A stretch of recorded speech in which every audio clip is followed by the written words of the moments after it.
Le gel budgétaire de 6%, qui en ce moment semble devoir être appliqué à l'ensemble du spectacle vivant, pèse lourdement sur l'activité de tout ce secteur. Et nous trouvons que, enfin, je vais dire mais c'est valable pour l'ensemble des théâtres de France, cette mesure est particulièrement injuste et inefficace.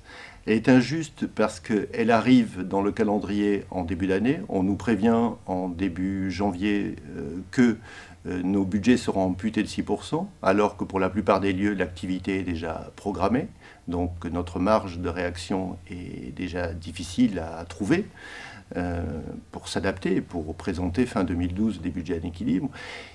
Mais elle est injuste sur un plan économique et inefficace, puisque si ce gel était appliqué, si on n'obtenait pas de la part soit du président de la République actuelle, soit du prochain, quel qu'il soit, l'engagement que ce dégel soit obtenu, cela se traduirait par, d'après les différentes analyses qui ont été faites, à peu près 1000 emplois sur l'ensemble du pays qui seraient supprimés. Alors c'est tout à fait contradictoire avec l'ensemble des déclarations que l'on peut entendre, où l'on dit que l'on veut préserver l'emploi.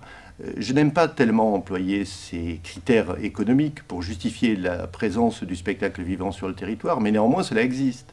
Donc c'est une donnée tout à fait importante. Le budget de la culture aujourd'hui représente 0,84% du budget de la nation. À qui peut-on faire croire que l'on va redresser les comptes de la nation en amputant ce budget-là? C'est pas sérieux. On a du souci à se faire sur les économistes qui s'occupent des affaires du pays, si tel est le cas.